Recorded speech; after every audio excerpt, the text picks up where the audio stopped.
ગુજરાતી સાહિત્યમાં સંઘની સરકાર સધી માની વાર્તા શ્રદ્ધા, વચન અને ભક્તિનું અદ્ભુત ઉદાહરણ છે.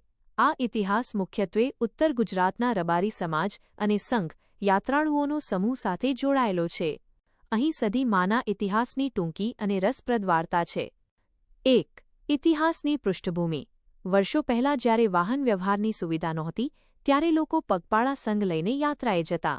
આવી જ રીતે ઉત્તર ગુજરાતના રબારી ભાઈઓનો એક મોટો સંઘ કાશી ગંગાજીની જાત્રાએ નીકળ્યો હતો. આ સંઘમાં શ્રદ્ધાળુઓ પોતાની સાથે ખાવા પીવાની અને પૂજાની સામગ્રી લઈને ચાલતા. 2. માતાજીનું પ્રાગટ્ય. લોકવાયકા મુજબ જ્યારે આ સંઘ પરત ફરી રહ્યો હતો ત્યારે રસ્તામાં એક દૈવી શક્તિ માતાજી કુમારી કન્યાના રૂપમાં સંઘની સાથે જોડાઈ ગયા. સંઘના લોકોને પહેલાં તો ખબર નહોતી કે આ સાક્ષાત જોગણી છે, પરંતુ રસ્તામાં આવતી મુશ્કેલીઓ, ચોર લૂંટારાનો ભય અને કુદરતી આફતો વખતે આ કન્યાએ સંઘનું રક્ષણ કર્યું. 3. સંઘની સરકાર નામ કેવી રીતે પડ્યું? જ્યારે સંઘ ઉત્તર ગુજરાતમાં પરત આવ્યો ત્યારે માતાજીએ પોતાની દૈવી શક્તિનો પરિચય આપ્યો. તેમણે આખા સંઘની જવાબદારી એક સરકાર, વહીવટકર્તા અથવા રક્ષકની જેમ ઉપાડી હતી.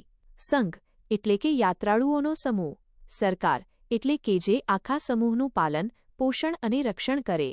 આમ જે માતાજીએ સંઘની લાજ રાખી અને સંઘને હેમખેમ ઘરે પહોંચાડ્યો તે સંઘની સરકાર સધી મા તરીકે ઓળખાયા. 4. સધી માનું મહત્વ. રક્ષણહાર. સધી માને ભક્તો પોતાના રક્ષક માને છે. ખાસ કરીને રબારી સમાજમાં માતાજી પ્રત્યે અતૂટ શ્રદ્ધા છે. સ્થાનક. માતાજીના મુખ્ય સ્થાનકો પાટણ અને મહેસાણા જિલ્લાના વિવિધ ગામોમાં જેમ કે મોરપા, વડુ વગેરે આવેલા છે.